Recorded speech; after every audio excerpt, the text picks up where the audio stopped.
अमर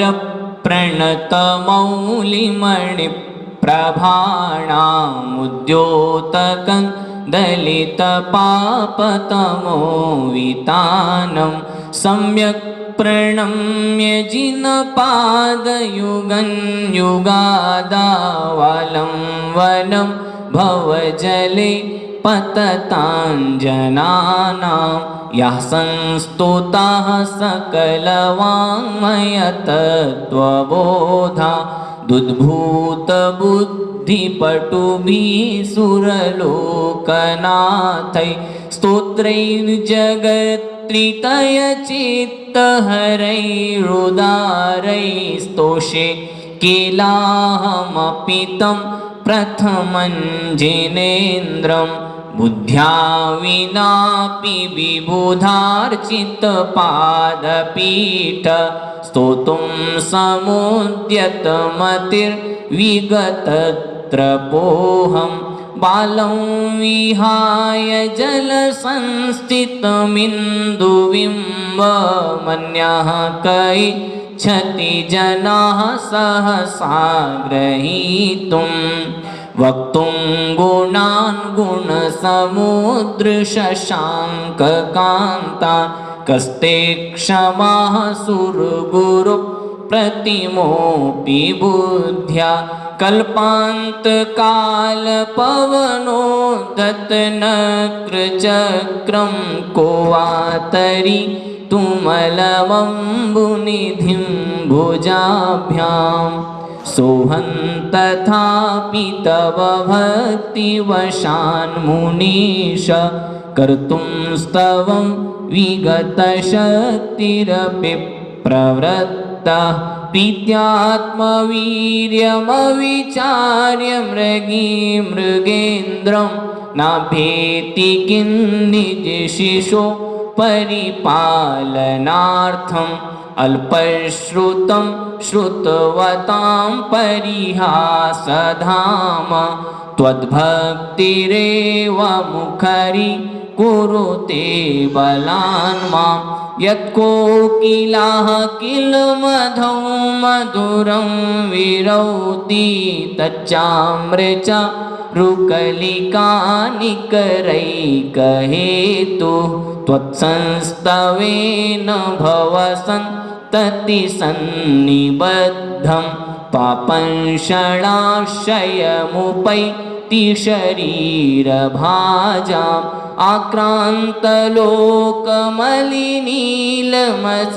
आक्रान्तलोकमलिनीलमशेषमासु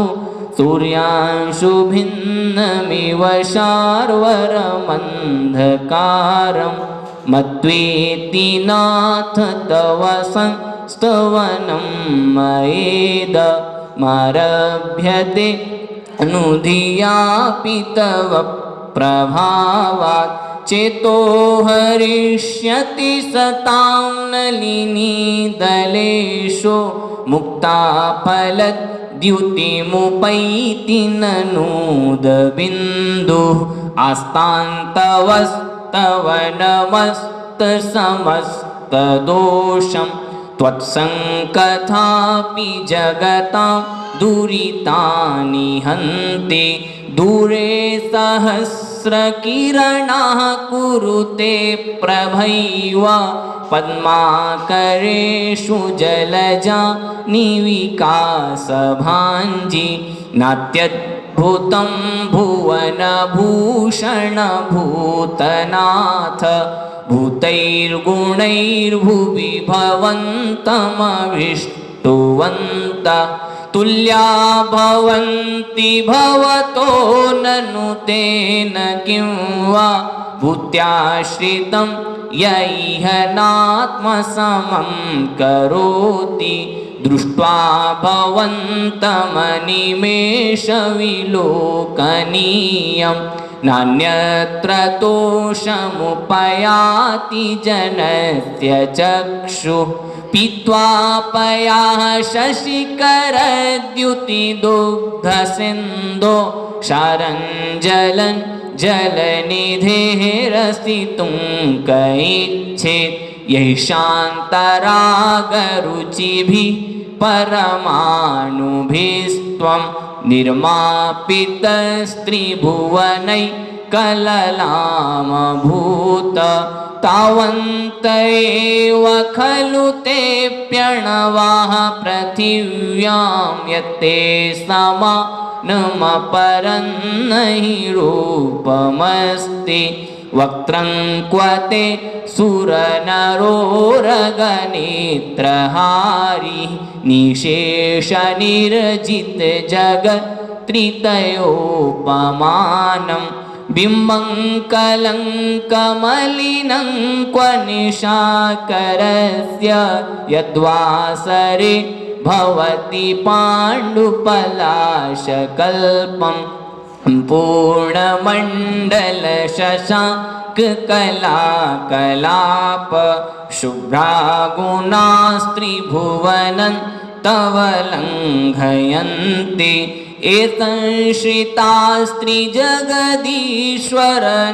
एतंस्त्रिजगदीश्वरनाथमेकं कस्तान्निवारयति सञ्चरतो यथेष्टं चित्रं किमत्र यदि ते त्रिदशाङ्गनाभिर्नीतं मनागपि मनो न विकारमार्गं कल्पान्तकालमरुताचलिताचलेन किं मन्दरा दृशिखरं चलितं कदाचित् निर्धूमवर्तिरपवरजिततैलपूरा कृत्स्नं जगत्त्रयमिदं प्रकटीकरोषि गम्यो न जातुमरुतां चलिताचलानां दीपोपरस्त्वमसि नाथ जगत्प्रकाशः नास्तं कदाचिदुपयासि नराहुगम्य स्पष्टीकरोषि सहसा युगपज्जगन्ति नाम्बोधरोधरनिरुद्धमहाप्रभावा सूर्यातिशायि महिमा सिमुनीन्द्रलोके नित्योदयन् दलितमोहमहान्धकार गम्यन्न राहुवदनस्य नवारिदाना विभ्राजते तव मुखाब्जमनल्पकान्ति विद्योत्तय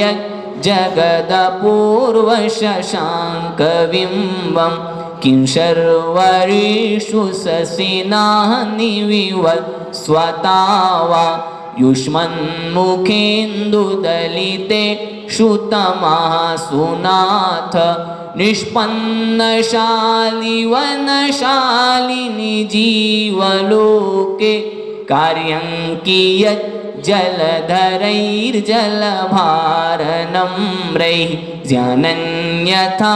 त्वयि बिभाति कृतावकाशं नैवं तथा हरिहरादिषु नायकेषु तेजो महामणिषु याति यथा महत्त्वं नैवं तु काचशकले किरणाकुलेऽपि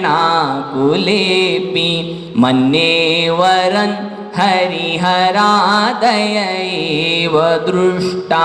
दृष्टेषु येषु हृदयं त्वयि तोषमिति किं वीक्षितेन भवता भुवि येन नान्यः कश्चिन्मनो हरति नाथ भवान्तरेऽपि स्त्रीणां शतानि शतशो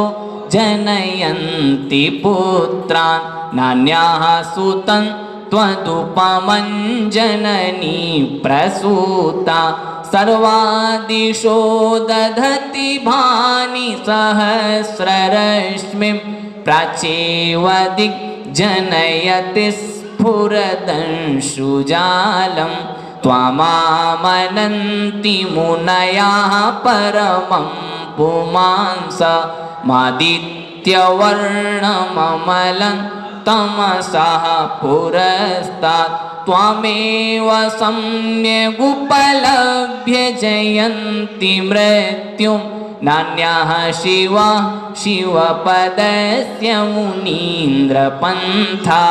त्वामव्ययं विभुमचिन्त्यमसङ्ख्यमाद्यं ब्रह्माण्डमीश्वरमनन्तमनङ्गकेतुं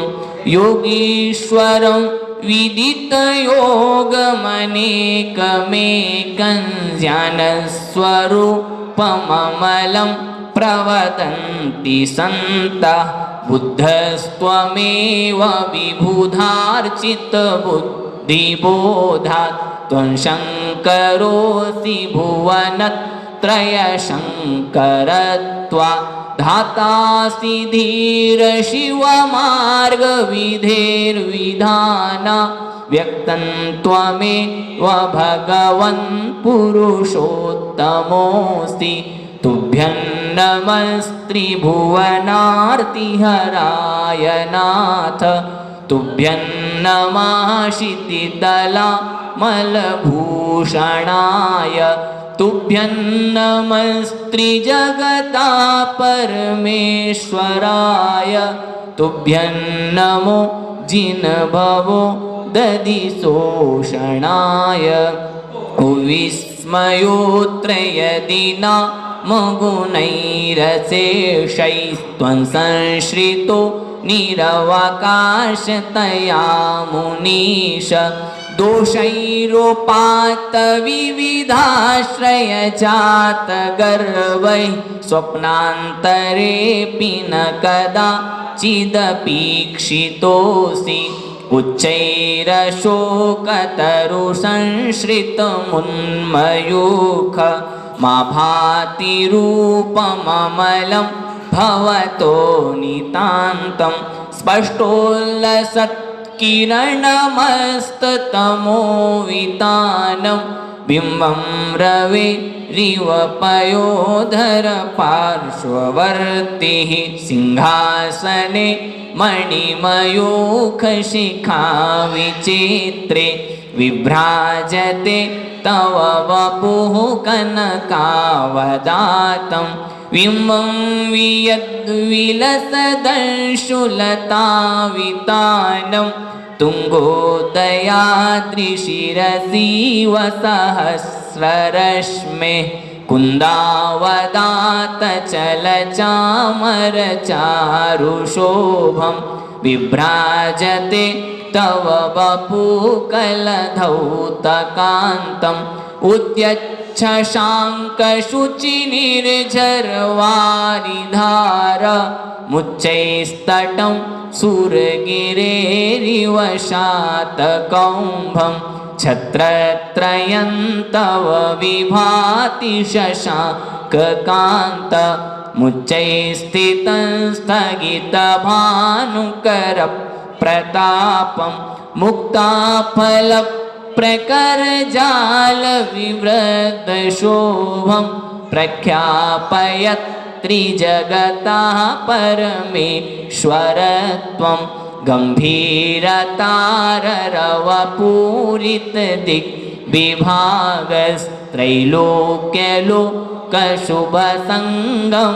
गम्भीरताररवपूरितदिग्विभागस्त्रैलोक्यलोकशुभसङ्गमभूतिदक्ष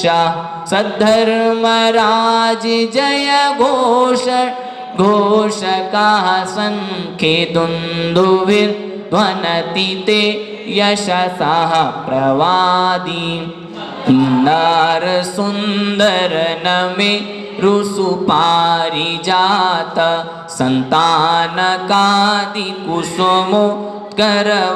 सन्तानकादिकुसुमोत्करवृष्टिरुद्घा गन्धोदविन्दुशुभमन्दमरुत्प्रपाता दिव्यादिवा पतति देव च शान्ततिर्वा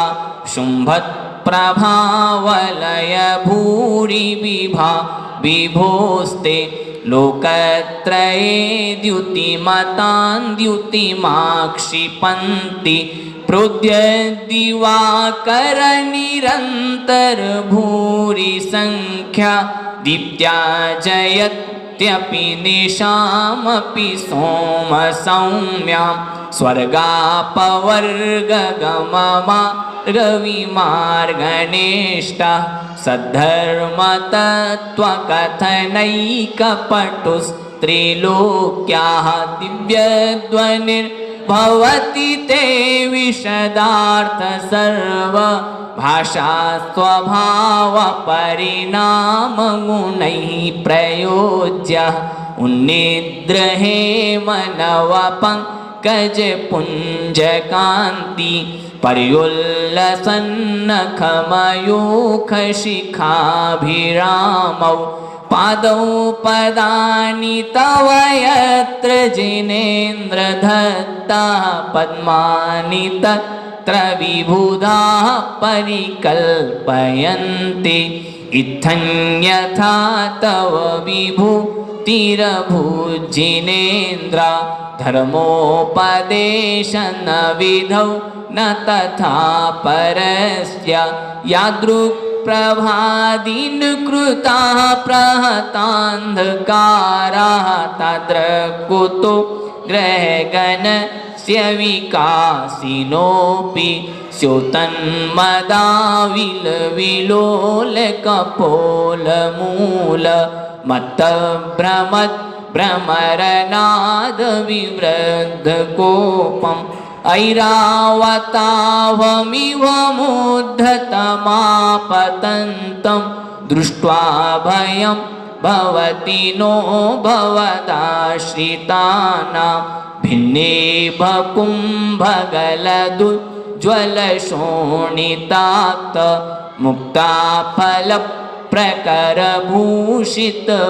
मुक्ताफलप्रकरभूषितभूमिभागा बद्धः क्रमः क्रमगतं हरिणादिपोऽपि न क्रामतिक्रमयुगा चलसंश्रितं ते अल्पान्तकालपवनो धतवन्निकल्पं दावानलं ज्वलितमुज्ज्वलमुत्स्फुलिङ्गं विश्वं जिघत्सुमिव सम्मुखमापतन्तं त्वन्नामकीर्तनजलं शमयत्यशेषं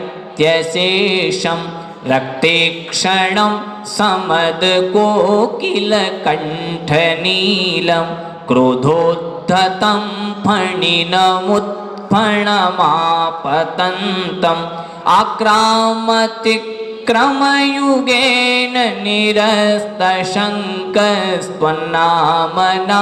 गदमनि हृदयस्य पुंसः वल्गत्तोरङ्गगजगरजितभीमनाद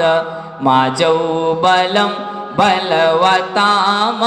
भूपतीनाम् उद्यद्दिवाकर्मयोखशिखापविद्धं त्वत्कीर्तनात्तमैवाशुभिदामुपैति कुन्ताग्रभिन्नगजशोणितवारिवाह विगावतारतरणा तुरयोधभीमे युद्धे जयं विजित दुर्जय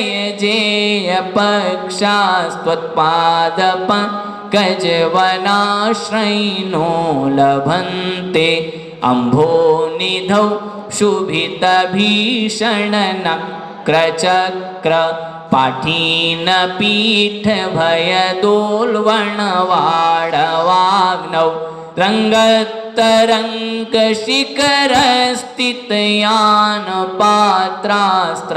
रङ्गतरङ्गशिखरस्थितयानपात्रास्त्रासंविहाय भवता स्मरणात् व्रजन्ति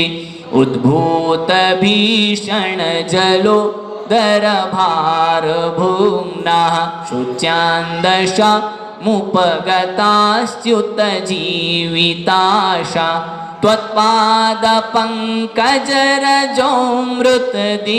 त्वत्पादपङ्कजरजोऽमृतदिग्धदेहाः मर्त्याः भवन्ति मकरध्वजतुल्यरूपाः अपादकण्ठमुरुशृङ्खलवेष्टिताङ्ग गाढं बृहन् निगडकोटिनिघृष्टजङ्घा त्वन्नाम मन्त्रमनिशं मनुजाः स्मरन्तः सद्यः स्वयं विगतबन्धभया भवन्ति नद्विपेन्द्रमृगराजितवानलाहि सङ्ग्रामवारिधिमहो दरबन्धनोत्थं तस्याशु नाशमुपयाति भयं भियेव यस्तावकंस्तवमिमं मतिमानधीते स्तुतस्रजन्तवजिने द्रगुणैर्निबद्धां पापंशणाशयमुक् स्तुतस्रजन्तवजिनेन्द्रगुणैर्निबद्धां भक्त्या मया रुचिरवर्णविचित्रपुष्पां दत्ते जनो यैह कण्ठगतामजस्रं तमानतुङ्गमवशा समुपैति लक्ष्मीः तमानतुङ्गमवशा समुपैति लक्ष्मीः तमानतुङ्गमवशा समुपैति लक्ष्मीः। बोलिए देवादिदेव खजानशी आदिनाथ भगवान की, पूज्यवर आचार्य मानतुंग स्वामी की, संत शिरोमणि आचार्य गुरु विद्यासागर जी महाराज की, पूज्य निर्यापक मुनि पुंगव श्री सुधासागर जी महाराज की जय हो। अढ़ाई द्वीपस्थ समस्त महामुनि